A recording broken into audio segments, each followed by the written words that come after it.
¿Alguna vez te has preguntado cómo hemos dejado que trucos tan ingeniosos y cotidianos en la cocina se perdieran en el tiempo?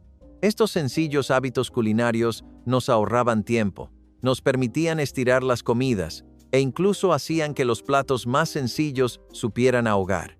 ¿Qué cambió? ¿Y por qué dejamos de transmitirlos? La grasa del bacon no era solo un subproducto, era un arma secreta. Se guardaba en una lata o un tarro viejo junto a la cocina. Se aprovechaba de todos los desayunos y se añadía a casi todo lo que se cocinaba. Alubias, verduras, pan de maíz, salsa. Hacía que cada plato tuviera más sabor, un toque ahumado, y que pareciera algo que se comería en una cocina cálida en una mañana fría. La gente la sacaba con un cuchillo de mantequilla o la raspaba con el borde de una cuchara. Se mantenía sólida a temperatura ambiente, esperando a que la siguiente olla empezara a chisporrotear. Algunas personas la filtraban con una gasa para eliminar los trozos quemados. Otras simplemente la echaban directamente. Aumentaba el sabor cuando escaseaba la carne, añadía riqueza cuando la mantequilla era demasiado cara y daba a la comida ese toque inconfundible que solo la grasa de cerdo puede proporcionar. Incluso las verduras cocinadas en grasa de tocino parecían comida reconfortante. Era el tipo de hábito culinario que se transmitía en silencio. Nadie te lo enseñaba. Simplemente veías a tu madre hacerlo y, un día, tú también lo hacías. La lata se mantenía llena, los platos seguían siendo abundantes y todas las comidas tenían ese sabor ahumado que ninguna botella o cubito de caldo podía igualar. La tarta de manzana falsa era el postre que engañaba a todo el mundo, incluso a quienes la comían. Famosa durante la Gran Depresión, pero aún comentada en los años 70, esta tarta no llevaba manzana, solo galletas Ritz, azúcar, zumo de limón y especias. Todo ello cubierto por una masa hojaldrada. Las galletas, una vez horneadas en ese sirope dulce y especiado, se volvían blandas y tiernas, como fruta cocida de verdad. La canela y la nuez moscada hacían el trabajo pesado. Un poco de cremor tártaro añadía acidez y brillo, y cuando la cortabas, tenía el aspecto y el sabor de la auténtica, cálida, pegajosa y envuelta en una corteza dorada. Algunas personas la preparaban porque las manzanas eran demasiado caras. Otras la hacían solo para ver si sus invitados notaban la diferencia. La mayoría no lo notaba. Era una tarta basada en el ingenio, la ilusión y el puro teatro culinario. Servido con nata montada o solo, se convirtió en uno de esos platos de los que se habla mucho tiempo después de haber recogido la mesa. No todas las recetas ingeniosas se ganaban un lugar en la mesa más de una vez. Pero esta seguía apareciendo, generación tras generación. Demostró que lo que más importaba era el sabor, no la lista de ingredientes. Estirar la carne era una habilidad de supervivencia, no un compromiso. En las cocinas de los años 70, una sola libra de carne picada tenía que alimentar a toda una familia, y este truco lo hacía posible. Se mezclaba con copos de avena o pan rallado, un chorrito de leche, una pizca de sal, y de repente se obtenía un pastel de carne, albóndigas o hamburguesas que daban para mucho. La avena se ablandaba durante la cocción y mantenía todo unido. El pan rallado absorbía el sabor.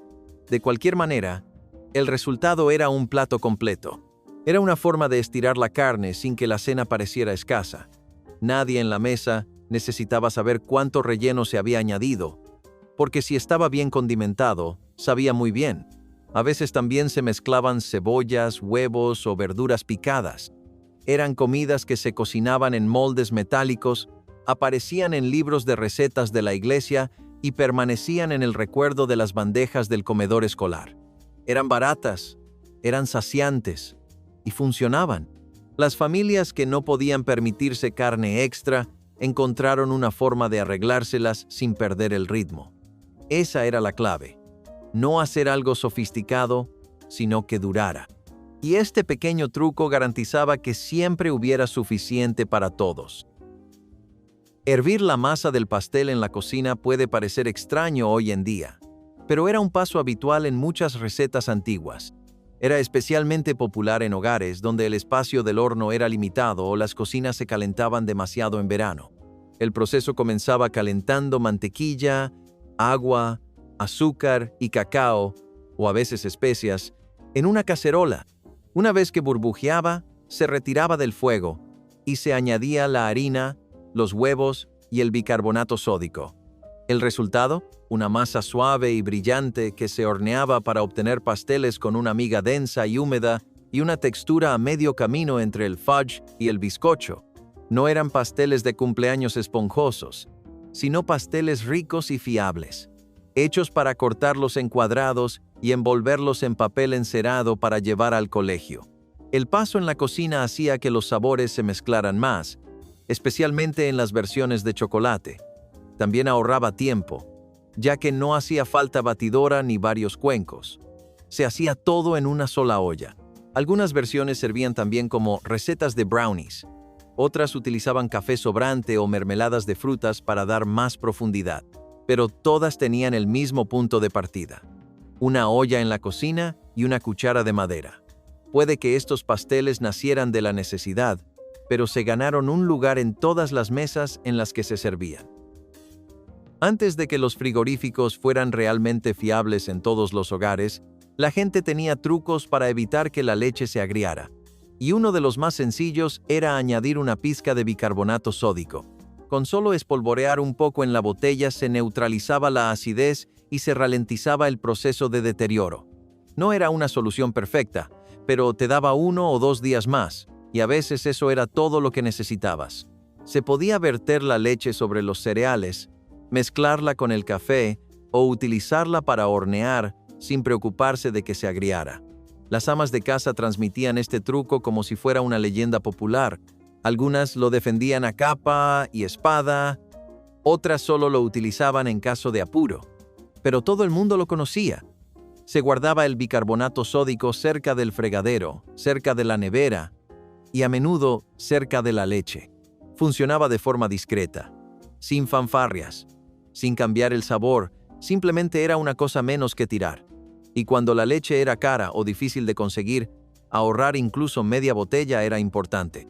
Puede que en los años 70 la refrigeración fuera mejor que en décadas anteriores, pero las viejas costumbres eran difíciles de erradicar, especialmente las que seguían funcionando. Y este pequeño experimento científico en la cocina evitó que se desperdiciaran muchos desayunos, recetas y tazas de café. Había algo extrañamente indulgente en verter café caliente sobre un pastel del día anterior. No se trataba solo de ablandar una miga seca, sino de convertir unas sobras en un pequeño lujo. Se cogía una rebanada de bizcocho, tal vez un trozo de pan de maíz o incluso el último trozo de tarta de chocolate, y se colocaba en un bol poco profundo. A continuación se vertía café fuerte y caliente por encima. El pastel lo absorbía como una esponja, volviéndose suave y cálido, con un toque amargo que equilibraba el dulzor. Se convertía en una mezcla entre desayuno y postre, que a menudo se comía en silencio por la mañana o a última hora de la noche, cuando no había nadie más en casa. No hacía falta glaseado, no hacía falta helado, solo un tenedor y un momento. Algunas personas añadían nata o azúcar al café antes de verterlo. Otras lo tomaban solo, negro y fuerte. Era un gesto ahorrador, sin duda, pero también parecía un ritual, como algo que se aprende observando a otra persona, quizá con los ojos cansados y en una cocina silenciosa. No todos los trucos tienen que ser espectaculares, algunos tienen que ver con el confort, y este lo conseguía, bocado a bocado. El puré de patatas tuvo una segunda vida en las cocinas de los años 70, y fue en forma de tortitas. Las sobras frías se mezclaban con un poco de harina, a veces un huevo, quizá un poco de cebolla picada o queso rallado, y se freían hasta que se doraban por ambos lados. Quedaban crujientes por fuera, blandas por dentro, y sabían a una mezcla entre un hash brown y un buñuelo. No hacía falta mucho aceite, solo una sartén caliente y un poco de tiempo. Estas tortitas aparecían en el desayuno, la comida y la cena, dependiendo de lo que hubiera en la nevera. Algunas se servían con compota de manzana o crema agria, otras se comían solas, recién sacadas de la sartén. Hacían que algo corriente se convirtiera en algo especial. y evitaban que las sobras se convirtieran en una tarea pesada. Esa era su genialidad. Se cogía lo que había, se le daba una vuelta rápida en la sartén y se preparaba algo que la gente tenía ganas de comer, sin desperdicio, sin complicaciones. Solo otra forma de estirar un poco más la comida. Y en una década en la que los presupuestos eran ajustados y la creatividad lo era todo, estas tortitas de patata se ganaron un lugar en los platos de todo el país. Si no tenías suero de leche, lo hacías tú mismo. Esa era la regla. Solo hacía falta una cucharada de vinagre mezclada con una taza de leche. Esperabas unos minutos, dejabas que cuajara un poco, y ya tenías el líquido ácido que necesitabas para tortitas, galletas, pan de maíz o cualquier otra receta. Era un truco de cocina que todos los cocineros caseros conocían y transmitían con una sonrisa. Solo hay que usar vinagre, decían. Y tenían razón. El ácido le daba cuerpo a los productos horneados. Activaba el bicarbonato de sodio y añadía ese sabor agrio que hacía que todo supiera como si viniera de una cocina rural. Algunas personas usaban zumo de limón en su lugar, otros usaban nata, pero el truco del vinagre era el más común. Barato, rápido y siempre fiable. Te ahorraba un viaje a la tienda y evitaba que la receta saliera mal. En las cocinas donde no se desperdiciaba nada y todo se hacía a mano, trucos como este marcaban la diferencia. No se trataba de tomar atajos, se trataba de saber cuáles valía la pena tomar. Las cebollas crudas pueden picar, pero en los años 70, si querías suavizar ese picor, especialmente para sándwiches o ensaladas de patata, las remojabas en agua salada. Un remojo rápido, de 10 a 15 minutos, era suficiente para suavizar su sabor fuerte y hacerlas más apetecibles. Seguían crujientes, seguían teniendo sabor, pero el sabor fuerte se suavizaba y la cebolla pasaba a ser un acompañamiento en lugar de la protagonista. Este truco era especialmente común en las comidas de picnic y los platos de verano. Cualquier cosa que necesitara cebolla cruda, pero sin demasiado sabor. Los cocineros las cortaban en rodajas finas, las echaban en un bol con agua fría con sal y las dejaban reposar mientras preparaban el resto de la comida. Cuando llegaba el momento de servir, las cebollas estaban suaves, dulces y listas para mezclarse con el resto. No era un truco llamativo, pero era uno que se quedó, mejorando silenciosamente las comidas sin ningún coste adicional. Algunas cosas se aprenden en los libros de cocina, otras se aprenden viendo a alguien hacerlo una vez, y luego nunca se olvidan. La salsa de tomate enlatada tenía fama de ser fuerte, demasiado ácida, con demasiado sabor a lata y demasiado plana. Pero había un truco para eso: añadir un terrón de azúcar. Solo uno. Se derretía en la salsa, equilibrando la acidez y suavizando el sabor sin que quedara dulce. Era la diferencia entre algo que sabía a lata y algo que sabía a cocción lenta. También se podía usar una pizca de azúcar o una cucharada de miel, pero el terrón era preciso, sin medir, sin adivinar. Algunos cocineros caseros lo juraban, otros lo añadían en secreto, sin decirle a nadie qué era lo que hacía que su salsa supiera mejor. Funcionaba en espaguetis, chili, salsa para pizza, en cualquier plato con tomates en lata. El azúcar suavizaba el sabor, dejando que las hierbas y el ajo brillaran. En una época en la que los alimentos precocinados estaban en auge, pero aún necesitaban un toque especial, este truco marcaba la diferencia. Convertía los productos comprados en el supermercado en algo que sabía a casero. Y, como la mayoría de los mejores secretos de cocina, era sencillo, pequeño y discretamente poderoso. Guardar las migas de cereales puede parecer un problema del desayuno, pero en los años 70 era una solución para la cena. El fondo de cada caja, esos pequeños copos rotos o trocitos hinchados, era demasiado bueno para desperdiciarlo. En lugar de tirarlos, los cocineros caseros los recogían en un bol, los trituraban con un rodillo y los utilizaban para rebozar pollo o chuletas de cerdo. Los copos de maíz eran los más populares. Daban una corteza dorada y crujiente que se adhería a la carne y se mantenía crujiente en el horno. A veces se mezclaban con sal o pimentón. A veces se echaban directamente de la bolsa al plato. De cualquier manera, funcionaban. Era una forma rápida de imitar el pollo frito, sin necesidad de aceite ni pan rallado. El rebozado se doraba en el horno y engañaba a la mayoría de la gente. Demostraba que la cena no tenía por qué ser cara para estar buena, y enseñaba a los niños algo útil. No hay que desperdiciar nada, ni siquiera los restos de cereales. Puede que no tuviera un aspecto muy elegante, pero era muy crujiente y satisfactorio. Si creciste tomando café en los años 70, es probable que hayas visto a alguien romper una cáscara de huevo en la cafetera. Suena extraño, pero tiene sus raíces en la cocina pionera. La idea era sencilla. Cuando se hervía el café, especialmente en una cafetera de goteo, podía quedar muy fuerte. Una cáscara de huevo triturada ayudaba a suavizar el amargor.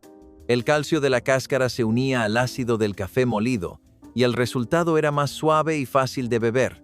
No se notaba el sabor del huevo. Simplemente se obtenía un café más fácil de beber. En los hogares donde se rechazaba el café instantáneo y las cafeteras eléctricas eran una novedad, así era como se preparaba correctamente. Era como añadir una pizca de sal, un antiguo truco transmitido en voz baja en la cocina. El café era algo serio, sobre todo después de un largo día, y si solo había que guardar las cáscaras de huevo y enjuagarlas, era un pequeño precio a pagar. A la gente le gustaba el café fuerte, pero no amargo. Así era como lo conseguían. El pan duro no era el final de la historia. En las cocinas de los años 70, la gente lo revivía. Solo se necesitaba un paño húmedo, un horno caliente y un poco de paciencia. Se envolvía la barra, se colocaba en la rejilla y se dejaba 10 minutos. La corteza se ablandaba, el interior se rehidrataba y de repente, lo que parecía basura quedaba como nuevo. Este truco funcionaba mejor con el pan francés o las barras de pan de molde. Los niños llegaban a casa con el olor a pan recién horneado. Sin darse cuenta de que eran las sobras del día anterior, nadie necesitaba comprar pan nuevo si tenía 5 minutos y un paño de cocina. Era en parte ahorro y en parte ingenio. Se podía cortar en rebanadas para sándwiches, tostadas o en cubitos para rellenos. Pero primero, se le daba una segunda oportunidad. El pan no era algo que se desperdiciara, no cuando era la base de todas las comidas. Incluso cuando solo quedaban unas rebanadas, este truco hacía que cundieran más. No era magia, pero sin duda lo parecía. En el fondo de todos los congeladores había una bolsa misteriosa. No estaba llena de sobras o comidas congeladas, sino de restos. Los trozos de cebolla, las cáscaras de zanahoria, las hojas de apio, los huesos de pollo y los tallos de perejil iban a parar a esa bolsa sagrada. Cuando se llenaba, era noche de sopa. Se echaba todo en una olla con agua. Se añadía sal y pimienta y se dejaba cocer a fuego lento para hacer caldo. Algunas familias añadían una hoja de laurel. Otras dejaban que las verduras y los huesos hablaran por sí mismos. El caldo nunca era igual, pero siempre era caliente y sabroso. Se convertía en sopa de pollo con fideos, cebada o arroz, lo que hubiera. Nada de lo que se compraba en la tienda sabía tan auténtico. Y no costaba nada. Era una cena hecha con lo que otros tiraban. Era la forma que se tenía en los años 70 de estirar la comida, no recortando gastos, sino utilizando todo. Los padres enseñaban a los niños a guardar las cáscaras, no porque fuera algo encantador, sino porque así duraba más la comida. Así era como se respetaban los alimentos. La bolsa de sopa puede que no pareciera gran cosa, pero era oro puro. Las patatas asadas en papel de aluminio estaban bien, pero en los años 70, las mejores se ponían directamente en la rejilla del horno, sin envolver, sin bandeja, solo una patata desnuda asándose hasta que la piel se volvía gruesa y crujiente. Esa piel era lo mejor. Era masticable, sabrosa y lo suficientemente resistente como para soportar la crema agria o el queso. El interior quedaba esponjoso, pero el exterior tenía textura. Era rústico, honesto y sencillo. A veces se acompañaba con chili o estofado de ternera. Otras veces, solo margarina. Las patatas asadas eran baratas y saciaban mucho. Podías hacer 5 y tener la cena lista. pero solo si las asabas bien. Eso significaba nada de papel de aluminio. Solo sal, quizá un poco de aceite y un horno bien caliente. No eran atajos para el microondas. Eran patatas de verdad, cocinadas como las hacían tus padres y tus abuelos. Con solo morder la piel, entendías perfectamente por qué. Antes del microondas, las palomitas se hacían en una sartén o en una bolsa de papel en el horno. Y en los años 70, ese truco de la bolsa marrón era todo un éxito. Se echaban los granos, se añadía aceite, se doblaba la parte superior y se metía en el horno. Al poco tiempo, la bolsa se hinchaba y el olor a maíz inundaba la cocina. Sin máquinas, sin palomiteras, solo una bolsa de almuerzo haciendo doble función. Era económico, limpio y divertido. Los niños escuchaban el primer estallido y contaban los segundos. Cuando se ralentizaba, sacaban la bolsa, caliente, un poco aceitosa y lista para abrir. Le echaban sal, quizá mantequilla, lo agitaban todo y lo compartían. A veces se quedaba en la bolsa, a veces se echaba en un bol grande. De cualquier manera estaba perfecto y solo costaba unos céntimos. Así eran los aperitivos de los 70, inteligentes y satisfactorios. Cocer manzanas con canela era lo más parecido a una vela perfumada que había en la mayoría de los hogares. Pero en los años 70 no se trataba de la fragancia, sino de utilizar lo que se tenía. Unas manzanas demasiado blandas para comer, un chorrito de agua, un poco de azúcar y canela en la olla. Mientras se cocinaba a fuego lento, la casa se llenaba del olor de algo cálido y familiar. Era otoño en una cacerola, se podía hacer puré, untar en tostadas o comer como postre. Era como un capricho sin esfuerzo ni dinero extra. A veces se le añadía clavo o nuez moscada. Otras veces se dejaba tal cual. En cualquier caso, cumplía dos funciones. Aprovechaba la fruta madura y llenaba la casa de olor a horno. Ese tipo de trucos eran oro puro. No se trataba de impresionar a nadie. Se trataba de comodidad, ahorro y convertir las sobras en algo especial. Solo por el olor ya merecía la pena. ¿Y el sabor? Eso era lo que lo hacía irresistible. En los años 70 no se necesitaban utensilios sofisticados para hornear. ¿No tenías un cortador de masa? Cogías un tenedor. Cortar la mantequilla en la harina era fundamental para hacer tartas, galletas y albóndigas. El tenedor funcionaba muy bien si se presionaba con los dientes y se utilizaban los bordes como cuchillas. Llevaba más tiempo y dolía la muñeca, pero funcionaba. Capas hojaldradas, mantequilla fría y una masa que quedaba en su punto. No se trataba de rapidez, sino de precisión. La gente sabía qué textura buscar y cuándo parar. El tenedor era suficiente. Algunos usaban 2 cuchillos. Otros se limitaban a un tenedor y a manos firmes. La idea era mantener la mantequilla fría y la harina seca hasta el último momento. Y cuando todo se unía, el resultado era mágico. La masa se agrietaba, las galletas se levantaban, y nadie preguntaba qué herramienta habías usado. Solo pedían repetir. Esa era la verdadera prueba. Cuando la olla de sopa estaba casi vacía y los estómagos aún vacíos, se rompía un huevo. Esa era la versión de los años 70 de un aporte extra de proteínas. Sencillo, asequible y sorprendentemente saciante. Tenía sus raíces en la cocina asiática y europea, pero se popularizó en las cocinas americanas, donde se comía poco. Se batía un huevo, se vertía en el caldo hirviendo y se observaba cómo se formaban unas tiras. Era rápido, era sustancioso, y hacía que un plato de sopa pareciera una comida completa. La gente lo hacía en sopa de tomate, caldo de pollo e incluso en guisos de verduras. No hacía falta carne si se tenía un huevo y una olla. Añadía textura, añadía cuerpo y añadía poder de saciedad a comidas que parecían demasiado ligeras. No era por aparentar, era por sobrevivir con un poco de estilo. Los niños veían cómo se arremolinaba. Los padres sabían que les daba unas horas más con el estómago lleno. Un solo huevo podía alargar la cena, y en los años 70, eso lo era todo. Antes de que el papel vegetal fuera fácil de encontrar en las tiendas, la gente se apañaba con lo que tenía. Papel encerado, bolsas marrones o cualquier cosa que recubriera la compra. Cuando había que forrar los moldes para tartas, se sacaban las tijeras y una bolsa de papel limpia. Se trazaba el molde, se recortaba un círculo o un rectángulo y se colocaba en el fondo. Se engrasaba si se quería ir sobre seguro, o se confiaba en los veteranos, que decían que se despegaba fácilmente. Y la mayoría de las veces, así era. El papel encerado era un básico en la cocina de entonces, no solo para los sándwiches, sino también para hornear. Ayudaba a que los bizcochos se desmoldaran fácilmente. Evitaba que el pan de plátano se pegara.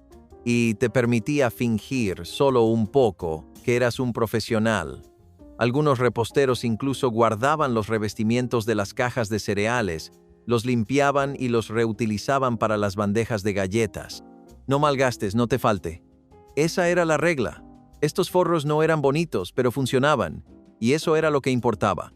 Los años 70 estaban llenos de pequeños trucos como este, ingeniosos, prácticos y nacidos de la necesidad.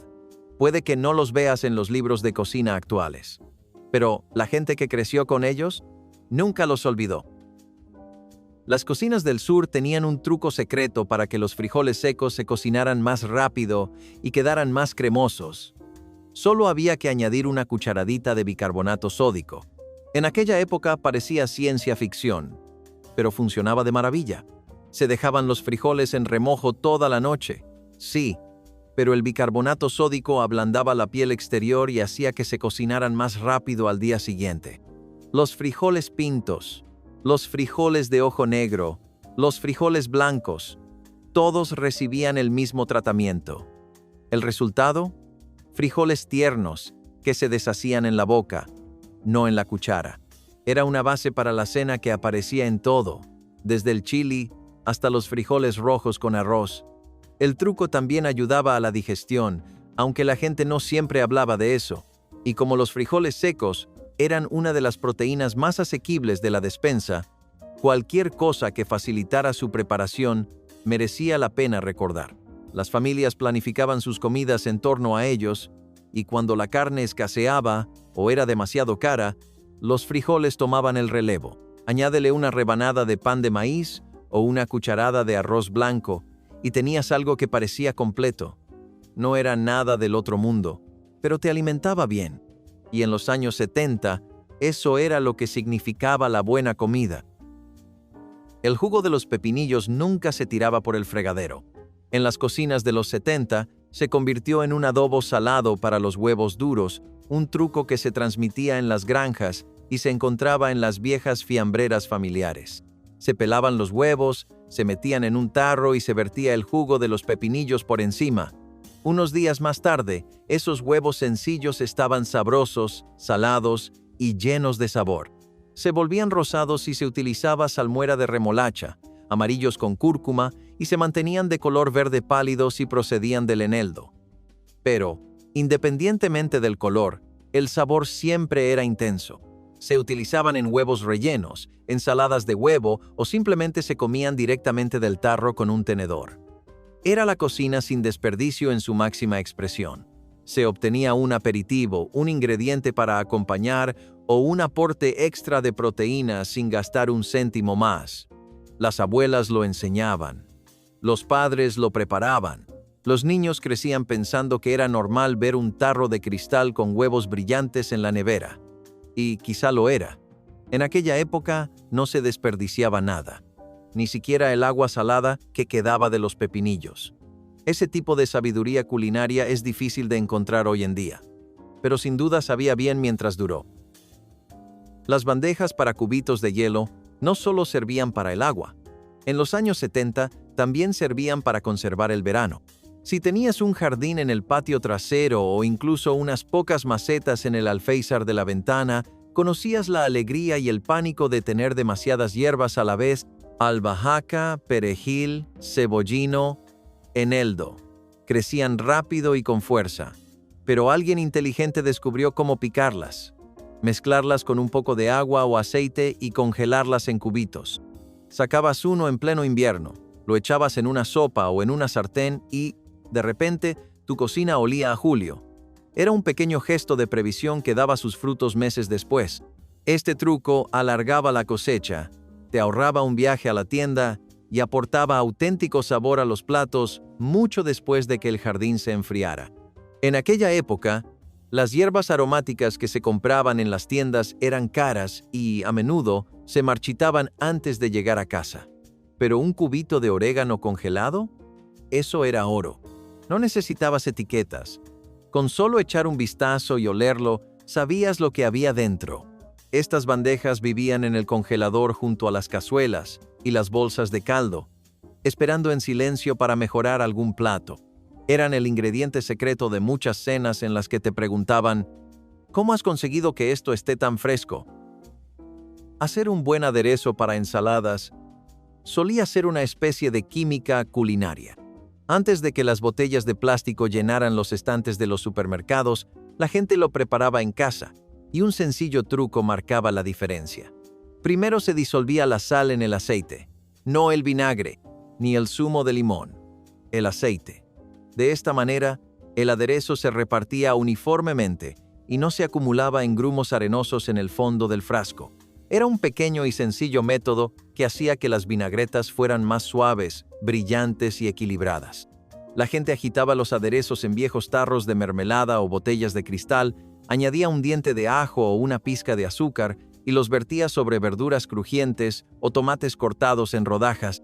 En los años 70, la ensalada se estaba convirtiendo en algo más que lechuga iceberg con salsa Thousand Island. Los cocineros aficionados empezaron a experimentar con verduras amargas, hierbas frescas y vinagretas más picantes. Pero nada de eso funcionaba sin equilibrio. Ese pequeño gesto, mezclar la sal con el aceite antes que nada, era lo que daba a esos aderezos caseros su toque especial. No hacía falta una batidora ni mezclas compradas en la tienda, solo una mano firme, una cuchara y saber lo que funcionaba. Una vez que lo probabas, ya no podías volver atrás. Antes de que TikTok lo pusiera de moda, las abuelas ya conocían el secreto para hacer masa rápida para galletas: rallar la mantequilla. La mantequilla fría y dura era difícil de cortar con la harina, sobre todo si se tenía poco tiempo o pocos utensilios. Pero, si se utilizaba un rallador de caja, esos finos rizos de mantequilla se esparcían uniformemente por la harina como pequeños bolsillos de oro. A medida que se horneaban las galletas, la mantequilla se derretía lo justo para que la masa se hinchara, dándole capas hojaldradas y un interior suave. No hacía falta un cortador de masa, solo se necesitaba un poco de planificación y un rallador. Algunos cocineros guardaban la mantequilla en el congelador solo para este fin. Funcionaba para las masas de tartas, las albóndigas e incluso los bollos. La textura era insuperable. Las galletas salían altas y orgullosas, con la parte superior dorada y el vapor saliendo en el momento en que las partías. Servidas con salsa, mermelada o mantequilla sola, desaparecían rápidamente. Era un truco sencillo, pero te hacía sentir como un profesional. En cocinas donde todo se hacía a mano y cada atajo era importante, este era uno que valía la pena recordar. Y nadie necesitaba un video viral para saber que funcionaba. La leche en polvo no era la primera opción de nadie, pero cuando se acababa la leche de verdad, era un salvavidas en la sección de repostería. Los pasteles, las magdalenas y las tortitas necesitaban leche para conseguir textura, ternura y esponjosidad.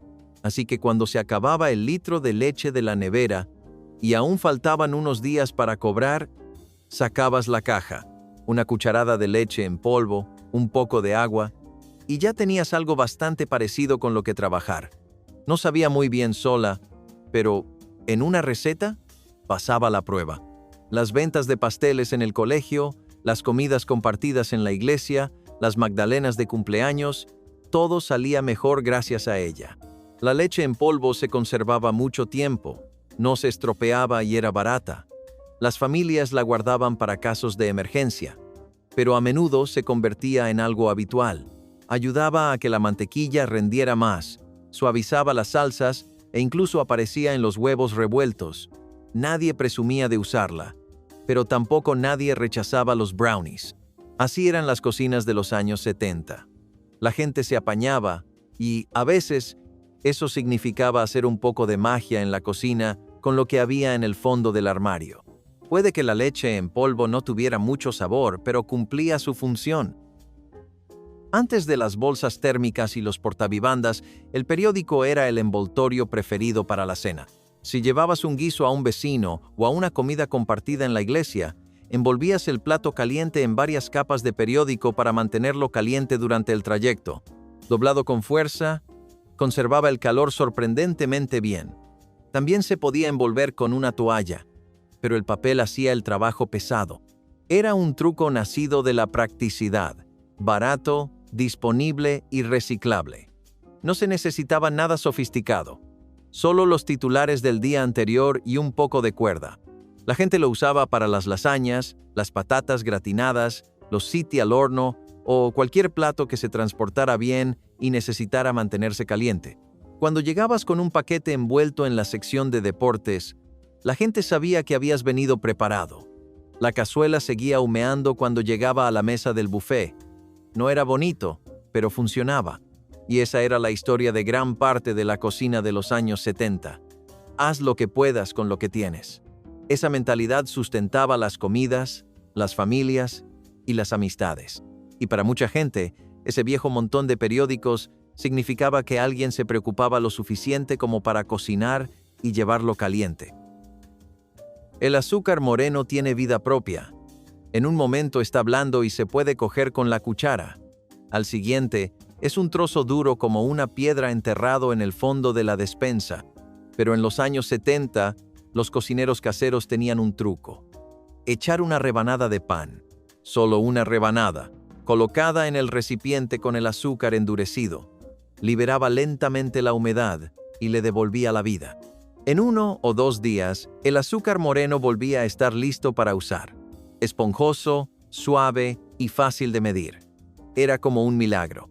Este truco se extendió entre los círculos de amas de casa, las tarjetas de recetas y las charlas en los clubes de café. Algunos lo sustituían por rodajas de manzana o papel de cocina húmedo, pero el pan era la opción clásica. Funcionaba porque era sencillo y ahorraba algo más que ingredientes. Ahorraba esfuerzo. No hacía falta picar un terrón de azúcar ni rallarlo. Solo se necesitaba un poco de paciencia y la sabiduría transmitida por alguien que había visto desastres peores en la despensa. Era un conocimiento silencioso de la cocina, escondido entre consejos para hornear y trucos para arreglar la masa de las tartas.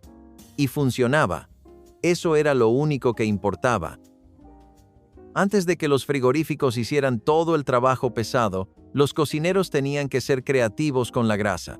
Si una sopa o un guiso salían con una capa de aceite flotando en la superficie, había que encontrar una forma rápida de arreglarlo, sin esperar horas a que la grasa subiera y se endureciera.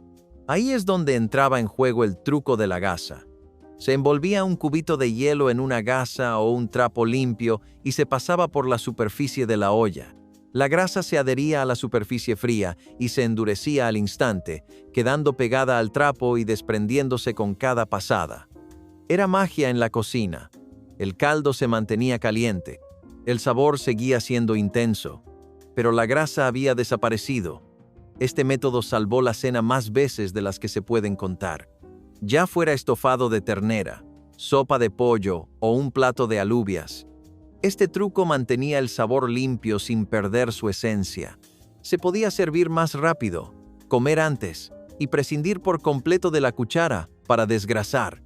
Era uno de esos trucos silenciosos que se aprendían observando, no leyendo. Un truco transmitido de generación en generación, no escrito. Y funcionaba siempre. La lechuga blanda no siempre significaba una cena arruinada. En los años 70, si las verduras tenían un aspecto cansado, se les daba un golpe de frío. Un rápido remojo en agua con hielo y un chorrito de zumo de limón devolvía la vida a la lechuga marchita. El hielo endurecía las hojas. El limón ayudaba a mantener el color y el crujiente. Después de 10 minutos, ese triste montón de verduras volvía a tener un aspecto fresco, listo para una ensalada, un sándwich o un plato. No era solo por ahorrar dinero. Se trataba de salvar la comida. La gente no tiraba la comida a menos que fuera necesario. Cada lechuga contaba, sobre todo si había que estirar la compra durante toda la semana. El truco era sencillo, rápido, y se hacía sin pensarlo 2 veces. Escurrías la lechuga, la secabas y la servías como si nada hubiera pasado. La mayoría de las veces nadie se daba cuenta. Ese era el objetivo. Aprendiste a rescatar lo que podías. Y a veces, los gestos más pequeños, como un bol de agua y una rodaja de limón, marcaban una gran diferencia en la mesa. No era nada sofisticado. Era simplemente inteligente. Deja tu recuerdo favorito en los comentarios, dale a me gusta si alguna vez te han servido la cena envuelta en papel de periódico y suscríbete para disfrutar de más bocados del pasado.